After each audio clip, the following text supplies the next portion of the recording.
What's good, guys? It's Muath MMA here, and today I'm going to be talking about what might happen and what I believe will happen later on this year in the fight between Volkanovski and Movsar. First, I'm going to start with the almost fact that Volkanovski will outstrike him. From the footwork to the speed to the experience to the feints to making reads to all of that. I mean, this one is obvious. I don't think Movsar is going to get messed up too badly from Volk's leg kicks, but what he'll really struggle with is the boxing on the feet. Now, do I believe that Volkanovski will hurt Movsar, TKO him, or KO him on the feet? It's possible, but not probable. I'd say it's unlikely, but I'd still say Movsar cannot afford to be with Volk on the feet. He can't afford to keep this fight on the feet. My second point is that Movsar will likely struggle to wrestle with Volk. Let's be real here. Volkanovski has elite takedown defense. Volkanovski's constantly moving around the octagon like a fly, and Movsar's going to struggle to even get the angles to shoot for takedowns on Volk. Not only that, but once you actually do make contact with him, he really makes you work to actually get him on the ground. And let's say Movsar does get him on the ground. Is he going to hold him there? Absolutely not. Absolutely not. Volk would be very hard to hold down for Movsar. He's going to be making Movsar work for every position on the ground. And even at that, he's going to be fighting to get back onto the feet the whole time. And that's one of the things that makes Volkanovski such an elite fighter. He really makes himself busy at all times, no matter where he is, on the ground or on the feet. He just keeps himself busy and fights at a high pace, high output. In addition to that, we've seen there's times where Movsar is willing to let opponents back up. He's kind of in the middle of Khabib and Merab. Merab totally does not care if the opponent gets back to the feet. There's Khabib who wants them to be down at all costs, and then there's Movsar. He's kind of in the middle there. What's funny is that the worst case scenario for Volk is that he gets held down. But that's it. We know Movsar isn't going to submit Volk. Movsar isn't even a submission threat or even a finishing threat, you can say. I mean, of course, anyone can finish a fight.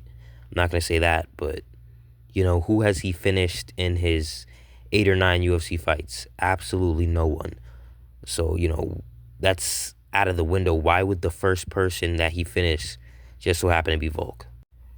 Next, what I'll talk about is the fact that the takedowns in wrestling are Movsar's clearest path to victory, and he doesn't even spam them like Islam Makhachev or Merab or something like that.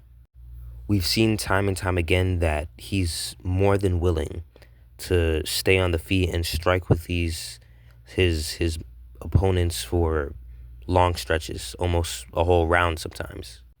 And that's the beauty of it. None of the strikers he's ever faced are quite anything like Volk or even on Volk's level. Sure, we haven't seen him get bruised and battered on the feet, but he also hasn't fought anyone like Volk yet. To tell you the truth, we only really saw Movsar against Lerone Murphy in his most recent fight. We only really seen him wrestle mostly near the end of the fight when he knew he needed it, and that was his clearest path to victory. A big problem for a lot of fighters nowadays is their egos. And what I mean by that is Movsar's probably going to try to prove that he can strike with Volk, get embarrassed on the feet, and go for takedowns. And when that doesn't work, Volk is going to take him into deep waters. Not even to say that Movsar is an absolutely reckless wrestler, but there's been a few and multiple times where we've seen him get himself into dirty submissions. And for example, the 2 times against Diego Lopez.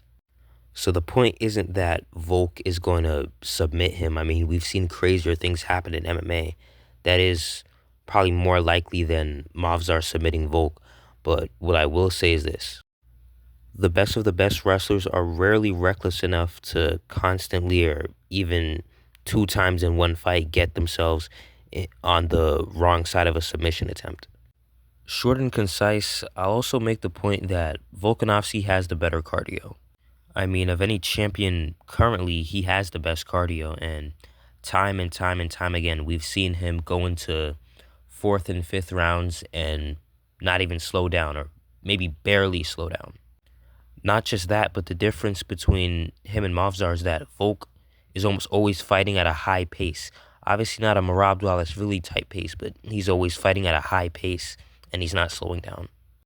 And even when Volk does get fatigued, his precision and skills don't really fade like most fighters do when they get tired and or even a little fatigued. And that's what separates the elite fighters from any other fighters. Last but not least, I'll make the point that Volkanovski is a lot smarter of a fighter with a higher fighter IQ. We've seen against Max Holloway, for example, how he'll notice tendencies, he'll change his approaches mid-fight, he identifies patterns quickly, and rarely does he keep making the same mistakes. One of Volkanovski's best qualities is, as we've seen against, for example, Ortega with the submission attempts, Makhachev with, getting him on the ground and trying to control him, and Holloway dropping him twice in the first 2 rounds of their second fight, that when things go wrong for Volkanovski, he doesn't panic, get discouraged, and start making bad decisions. And once again, Movsar's biggest problem, or one of the biggest problems, is the fact that he doesn't spam the wrestling. Like, he's willing to stand for long stretches, and we saw him against Lerone only start wrestling in the later rounds when he knew he needed it. That's a huge problem for him, honestly. So I'm sure by now you guys have guessed my verdict. The verdict is that Volkanovski's going to absolutely make a fool out of Evloev and retire. Alright guys, thanks for watching. This is Moath MMA. I'm going to keep these videos coming. And once again, thank you for watching.